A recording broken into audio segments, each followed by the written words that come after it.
Hello guys, कैसे हैं आप सब लोग। मैं आज आपके समक्ष एक नया वीडियो लेकर आया हूं, जिसमें मैं यह बताऊंगा कि मेरा सिलेक्शन कैसे और किन परिस्थितियों में हुआ और मुझे क्यों बैंक में आना पड़ा। एक्चुअली मैं एक एक्स सोल्जर हूं और मेरा बैंक में मुख्य कारण जो आने का था वो बैंक ही था, क्योंकि जिस टाइम मैं रिटायर नहीं हुआ था तो मैंने एक बैंक में होम लोन के लिए अप्लाई किया था और एक मैडम थी वहाँ पीओ होती हैं जो, उन्होंने मेरे साथ ऐसा बर्ताव किया कि मुझे बैंक में आना पड़ा।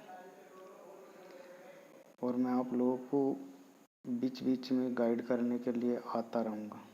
मैंने अपने 2 वीडियो भी डाले हैं जिसमें इंट्रोडक्शन दिया है थोड़ा कि आप बैंक प्रेफरेंस कैसे डालेंगे, तो मैं आज उसके बारे में भी बताऊंगा और बहुत सारी चीज़ें बताऊंगा।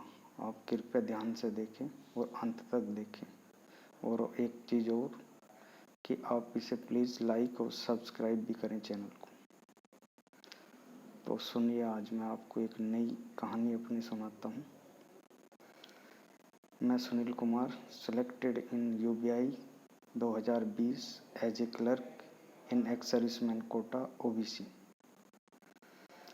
ये बात 2018 की है, जब मैं रिटायरमेंट के करीब था और मैंने लोन के लिए अप्लाई किया था।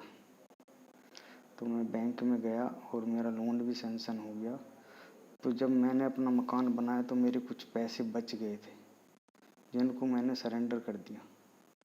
पर वहाँ जो पीओ मैडम थी, उन्होंने उनको प्रिंसिपल में लेने की बजाय उनको एडवांस पेमेंट में डाल दिया और उससे मुझे काफ़ी लॉस हुआ। मैंने उनसे बोला तो वो वार्तालाप कुछ इतना बढ़ गया कि हमारी बहुत ज़्यादा गर्मा गर्मी हो गई और उसके कारण मुझे काफ़ी फील भी हुआ। मैंने भी उनको बहुत बुरा भला कहा, पर फिर मेरा एक मोटिव बन गया कि मुझे अब बैंक में आना ही है और किसी दूसरे के साथ ये चीज़ ना हो, उसके लिए मुझे कुछ ना कुछ करना ही होगा। तो मैं इसलिए फिर प्रिपरेशन शुरू कर दिया और मैं सबसे पहले उसी दौरान 3 महीने का छुट्टी लिया और महिंद्रा में कोचिंग किया, पर मुझे इतना उसका फ़ायदा दिखाई नहीं दिया और मैं चला गया। उसके बाद मैं 2018 में ही 31 जुलाई को रिटायर हो गया और जैसे ही वहाँ से आया तो मैंने घर पर ही प्रिपरेशन शुरू कर दी। और सबसे पहले जो मेरा मोटिव था वो ये था कि मेरे जो एजुकेटर हैं उनको मैं कैसे सेलेक्ट करूं। अगर आपने एजुकेटर अपने अच्छे से सेलेक्ट कर ली और उनकी क्लास ली तो तब आपका सिलेक्शन पक्का है। ये नहीं है कि आपने पढ़ाई शुरू कर दी, कोचिंग ले ली और आपका सिलेक्शन पक्का है। नहीं, आपका किस एजुकेटर द्वारा पढ़ाया हुआ कौन सा सब्जेक्ट आपको अच्छे से आ रहा है, आपने वो उस चीज़ पर गौर देना है सबसे ज़्यादा।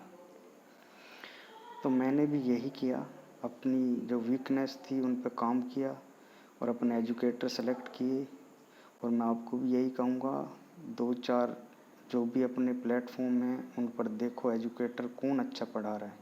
मैं तो यही रिकमेंड करूँगा, अगर आप एज ए एक्स सर्विसमैन हैं या फ्रेशर हैं, कि आप अगर रीजनिंग सीखना चाहते हैं तो मेरी नज़र में सिर्फ 2 ही एजुकेटर हैं बढ़िया।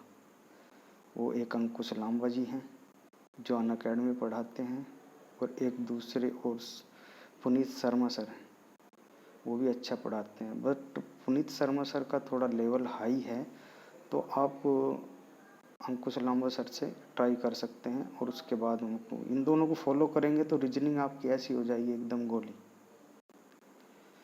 और इंग्लिश के लिए मैंने तो 3-4 को ट्राई किया और जो मुझे अच्छा लगा उसको मैं आपको बता सकता हूँ। विशाल परिहार सर हैं, संतोष सर अड्डा के हैं और रानी मैम हैं।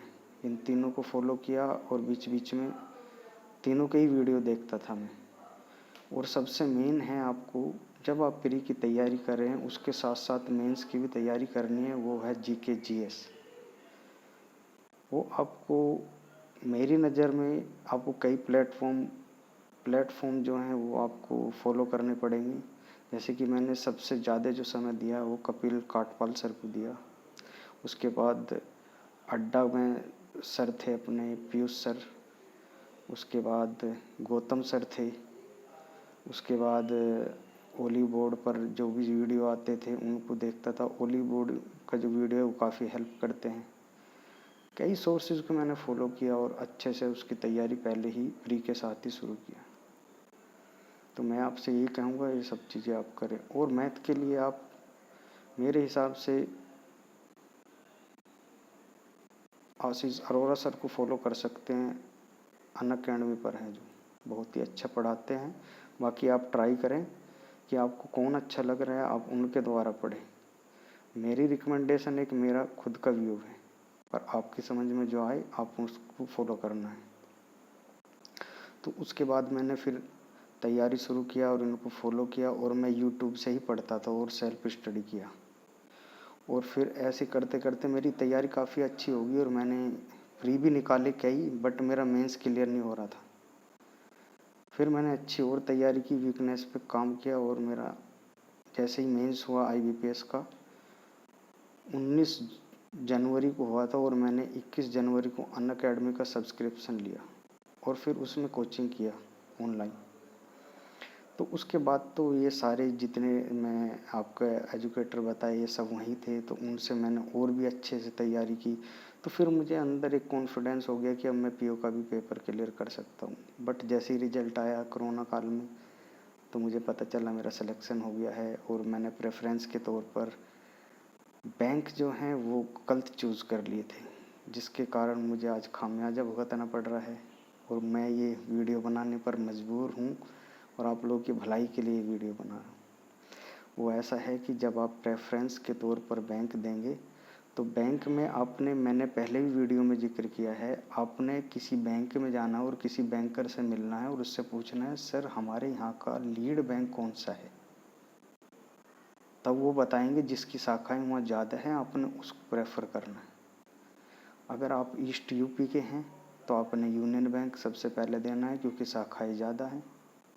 अगर आप वेस्ट के हैं तो आप वेस्ट के किसी भी बैंक में जाके वहाँ पता करना है, उसके हिसाब से आपने चॉइस देनी है। फिर अपने आप की भी देखनी है आपको कौन सा बैंक अच्छा लगता है, तो आप इस तरीके से दे सकते हैं आपकी चॉइस जो है। पर मैं ये कहूँगा कि आप सबसे पहले वहाँ जाएं और उनसे विचार विमर्श करें। इस तरीके से आपने प्रेफरेंस लेनी है। और मेरी कहानी फिर यहीं नहीं थमी, मैंने अच्छे से तैयारी की, मुझे वो मिला, और फिर अभी मुझे भदोही डिस्ट्रिक्ट अलॉट हुआ था, और मैं यहाँ पर जॉब कर रहा हूँ, और आप लोगों की मदद के लिए अब आगे आया हूँ, और आगे भी करता रहूँगा। बीच बीच में मैं आपको वीडियो बनाऊँगा और डालूँगा।